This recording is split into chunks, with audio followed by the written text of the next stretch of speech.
다른 필요 없이 그냥. 오케이.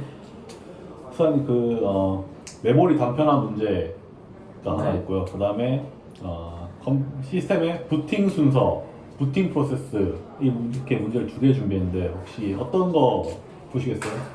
그럼 메모리 단편화가 진짜 그나마 나을 것 같습니다. 아 그런가요? 네. 그러면 문제 갑니다. 운영 체제에서 네. 메모리 단편화 문제에 대해서 설명하고 일단 메모리 단편화 문제가 뭔지 한번 설명해 주시죠. 진짜 제 기억이 이제 희미하게 남는 그런 개념이긴 한데 제가 한번 얘기를 해보겠습니다. 이 컴퓨터 메모리에서 운영 체제가 다루는 그 단위가 이 블록으로 알고 있습니다. 그 블록이라 하면은 32비트, 64비트에 따라 달라지는 걸로 알고 있는데 그 운영 체제의 그 비트 수만큼 그 한 단위를 이제 블록이라고 표현을 합니다. 이제 오늘날의 64비트 컴퓨터는 이제 64비트 컴퓨터이기 때문에 이제 8바이트 단위로 좀 그 메모리를 사용하는 걸로 알고 있는데요. 근데 이제 딱 모든 저희가 저장하는 자료들이 이 8바이트에 이렇게 딱딱 나눠 떨어지지 않기 때문에 이렇게 좀 그런 단위로 이렇게 저장을 쭉 하다가 중간에 이제 그 점유하고 있던 그 데이터가 메모리에 삭제가 되면은 그 메모리 다시 써야 하잖아요. 그래서 이제 그거를 단편화라고. 다시 써야 되는 게 단편하다? 그러니까 이제 메모리는 이제 저희가 알고 있는 그 배열이라고 할 수 있는데요. 보이시나요? 오케이. 배열이라고 할 수 있는데 여기 점유하고 여기 점유하고 이렇게 쭉 저장이 되다가 저장만 되면은 이제 단편화가 발생하지 않죠. 이제 중간에 삭제가 돼. 얘가 빠져버려 갑자기.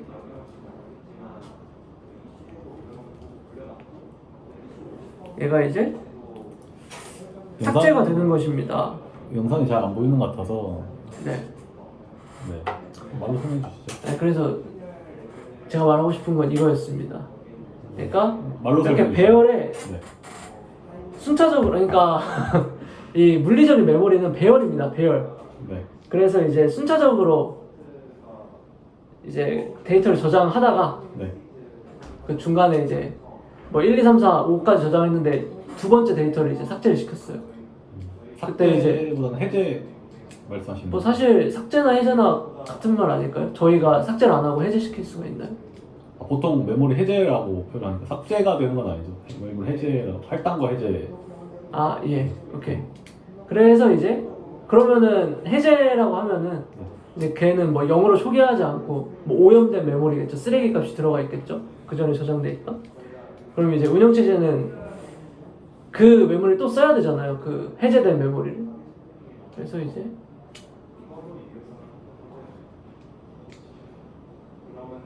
자세히 기억이 안 납니다. 여튼 여기서 막 더 작은 단위로 쪼개기도 했고 뭐 그거를 그 쪼갠 거를 이렇게 조합해서 그렇게 했다고 기억이 나는데 방금 정확하게 기억하지 말씀하신 부분이 않습니다. 단편화 중에서도 외부 단편화에 대한 내용이었고요. 이제 네. 메모리를 할당과 해제를 반복하면서 메모리 중간중간에 빈 공간들이 생겨서 나는 어떤 프로세스를 실행시키려고 할 때 100메가가 필요하다고 할 때 이 중간중간에 있는 공간들을 합치면 충분히 100메가가 넘음에도 얘네들이 다 흩어져 있기 때문에 단편화되어 있기 때문에 프로세스를 실행할 수 없는 문제를 외부 단편화라고 하고요. 내부 단편화라는 문제도 있습니다. 이거에 대해서도 설명 가능하실까요? 기억이 잘 안 나가지고 더 자그마한 메모리 때문에 생기는 문제라고 알고 있어서 막 데이터를 그래서 밀고 뭐 그런 식으로 추상적으로 기억이 나가지고 설명은 잘 안 될 것 같습니다. 알겠습니다. 이거는 내부 단편화가 뭔지 한번 공부해 보시고 좋아요. 그다음에 아까 메모리 블록에 대해서도 사실 약간 오개념이 있는 것 같아서 메모리 설명해 주신 부분은 오히려 좀 워드 사이즈에 가깝고요. 이제 8바이트 이제 메모리 주소 단위죠. 그거는 메모리 워드에 가까운 것 같고, 메모리 블록은 보통 8바이트가 아니고 8KB 아니면 뭐 4KB 이런 식으로 좀 고정 크기의 메모리 블록, 훨씬 큰 단위로 이제 메모리를 할당할 때 고정된 단위로 하기 위해서 이제 메모리 블록을 사용하고 있습니다. 좋습니다. 예, 제가 질문을 준비하지 못했기 때문에 간단한 문제로 가겠습니다. 그 컴퓨터가 CS를 표현할 때 이제 고정소수점과 부동소수점 방식이 있는 걸로 알고 있습니다. 네. 그 둘이 각각 무엇이며 어떤 차이를 보이는지 답변 부탁드립니다. 일단은 고정소수점에 대해서 먼저 말씀드리겠습니다. 아니, 잠깐, 생각할 시간 잠시만. 네, 생각할 시간 가지시고. 어떻게 하지?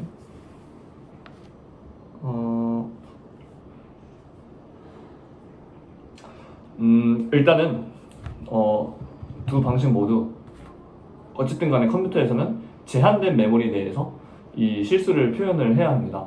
근데 그렇다 보니까 이제 이런 모든 실수를 이제 표현하지 못하는 경우가 생기는데, 예를 들어 뭐 소수 자리의 수가 무한으로 가는 경우, 그러한 수들을 전부 다 표현하려면 메모리도 무한하게 필요하게 되겠죠. 그렇기 때문에 제한된 메모리에 이제 최대한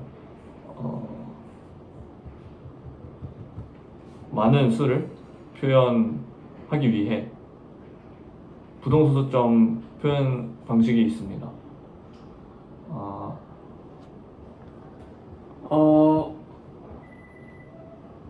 어떤 원리로 부동소수점이 더 정확한 표현이 가능하다는 거죠? 어떻더라? 일단은 근데 제 생각에는 이 무한소수를 표현을 못한다 하셨는데, 네. 어찌 보면은 무한소수만의 그런 방식으로 메모리를 그렇게 나타낼 수 있다고 하면 표현이 가능은 한 거잖아요. 그러니까 예를 들어서 0.1111 무한소수가 있다고 가정했을 때 0.1이 무한으로 나온다, 그걸 표시하는 그런 메모리적으로 그렇게 표시하는 그런 방식이 있다고 하면은 네. 가능한 거잖아요, 무한소수 표현이. 그렇죠. 그래서 이 고정소수점 방식이 어떻게 표현이 되고 이제 그에 따라서 부동소수점은 어떻게 표현이 되기 때문에 뭐 그런 식으로 설명해 주시면 좀 더 낫지 않을까. 일단은 고정소수점 같은 경우에는 뭐 특정 바이트, 예를 들어 한 4바이트는 그 정수를 표현하는 데 쓰고, 뭐 나머지 4바이트는 소수를 표현하는 데 쓴다라고 하면은 이제 그 소수 자리의 경우 4바이트로 표현할 수 있는 수들만을 갖게 됩니다. 이게 무슨 뜻이냐 하면 즉 2의 거듭 제곱의 형태로 나타낼 수 없는 수는 모두 잘린다는 의미입니다. 하지만 부동소수점 같은 경우에는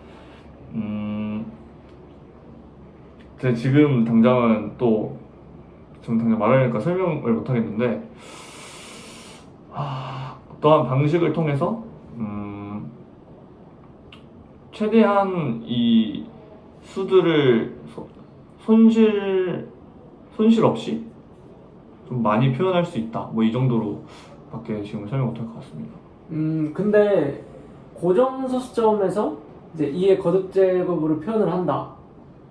근데 더 나은 방법이 이제 부동소수점이라고 했는데, 부동소수점조차도 2의 거듭 제곱으로 수를 표현하는 걸로 알고 있는데, 그 둘의 그 특출난 차이점이 아직 드러나지 않는 것 같은 느낌이 있습니다.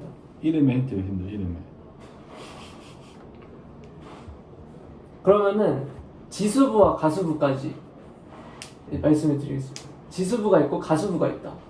근데 이제 이름에 진짜 힌트가 있는 게, 지수는 그 2의 거듭 제곱의 지수, 가수는 진짜 가짜 수입니다. 어떻게 이제 조합할지 모르는. 그래서 이걸 조합해서 부동소수점이 어떻게 이 실수 자료형을 나타내는지 어떻게 했지? 까먹었다. 제 생각에는 답변은 여기까지 받고 수나님이 간략하게 뭔지 한번 뭐 설명해 주시죠. 여기서 아 근데 여기서는 굳이 간략하게 30초 정도. 간략하게 일단은 고정소수점은 아까 말해준 대로 그 실수부와 아니지 그 정수부와 소수부가 따로 구분이 되어 있고, 그래서 얘는 이제 2의 0승부터 2의 몇 승 n승까지 올라가야 되고, 실수부는 2의 마이너스 1승부터 2의 이제 마이너스 n승까지 뭐 이렇게 이루어져겠죠. 이걸 이제 조합해가지고 저희 그 인티저 형태처럼 이렇게 수를 표현하는 거고, 실수를. 근데 이제 이렇게 될 경우 만약에 5.5라고 하면 이제 사용하는 비트가 실질적으로 한 6개? 6개 정도밖에 이제 안 되는데, 이제 그거를 더 그게 아니라 다시 한번 설명하겠습니다. 만약에 한 3만 실수를 표현하는데 뭐 무한소수 같은 것만 실수를 쓰는 게 아니라 그냥 정수를 거기다 표현할 수도 있잖아요. 그래서 이제 3만 같은 수를 이제 거기에 저장을 하면은 그 소수분은 실질적으로 이제 손해를 보게 되죠. 그 자료용의 반 크기만큼이나. 그래서 이제 부동소수점을 도입을 했는데, 그건 어떻게 나타내는 거냐면은 5.5라는 수가 있으면은 이제 정수 부분을 1로 두고 나머지를 다 이제 쉬프트 연산을 통해서 이렇게 밉니다. 이 소수부로. 그 다음에 이제 지수부와 가수부를 놔가지고 이제 표현을 하는 거죠. 이렇게 될 경우는 이제 더 많은 표현이 가능해지겠죠. 이 제한되어 있는 게 아니라 이렇게 시프트 연산을 밀고 당기고를 반복을 하니까. 유동적으로 할 수 있다. 그쵸, 유동적으로 할 수 있다. 맞네요. 뭐 좋습니다. 오늘 좀 빨리 끝내겠네요. 다음 질문입니다. 근데 제 질문도 쉽습니다. 병렬 처리와 비동기 작업의 개념을 정의해 주시고 이 두 개념의 차이점을 설명해 주시면 됩니다. 네, 일단 병렬 처리라는 것은 이제 동시에 여러 작업들이 실행되는 것을 말하고요. 비동기 처리라는 것은 어떠한 작업을 실행할 때 이 작업의 완료를 기다리지 않고 바로 다음 작업으로 넘어가는 것을 말합니다. 그래서 비동기 처리는 비동기 처리는 필연적으로 병렬로 실행이 되겠죠.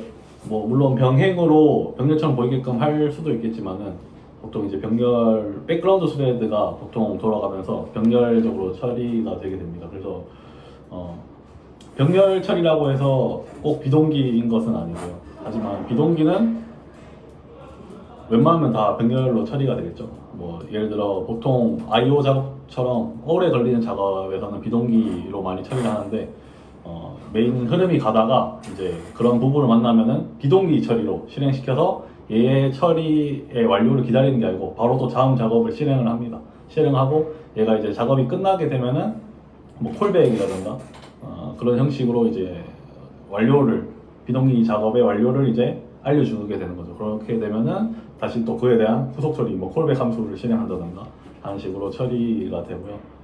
병렬 처리는 뭐 앞서 말씀드린 것처럼 그냥 여러 프로세스가 동시에 실시간으로 이제 동시에 실행되는 것을 의미하기 때문에, 비동기면은 이제 그 비동기 처리와 그 다음에 얘를 처음에 호출을 한 얘를 처음에 이제 실행한 메인 흐름, 이렇게 두 개가 동시에 돌아가고 있기 때문에 이거는 병렬 처리로 아마 진행이 되게 되겠죠. 비동기 작업 말씀이십니까? 네. 저는 그렇게 이건 제가 더 알아봐야 될 것 같아요. 비동기 작업과 병렬 작업 처리는 이제 아예 다른 개념으로 알고 있어가지고. 다른 개념이죠. 그러니까 병렬이라고 해서 꼭 비동기인 것은 아닌데, 비동기는 필연적으로 병렬로 되겠죠. 뭐 병행으로도 물론 가능은 하겠지만은 병행도 어차피 병렬처럼 보이기 위해서 하는 행동이기 때문에, 그러니까 비동기는 이제 일이 동시에 두 개가 진행을 되는 거죠. 그러면 이제 당연히 병렬로 처리가 되는 것이고, 그렇다고 해서 병렬은 비동기냐 하면은 그건 아니죠. 왜냐면은 뭐 여러 작업이 동시에 실행되지만은 비동기가 의미하는 거는 이 작업의 완료를 기다리지 않고 바로 다음 흐름으로 가는 것을 의미하기 때문에 병렬이 비동기는 아니지만 비동기는 병렬이다 라고 이렇게 생각이 되네요.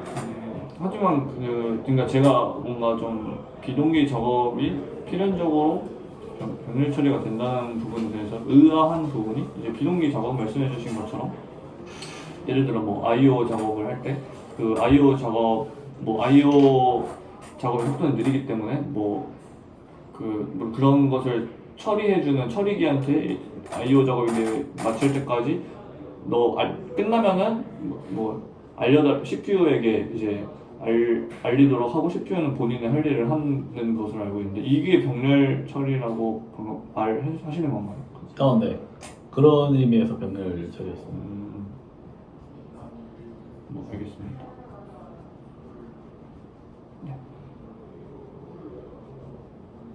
네. 여기까지입니다. 빠이. 오늘은 여기까지.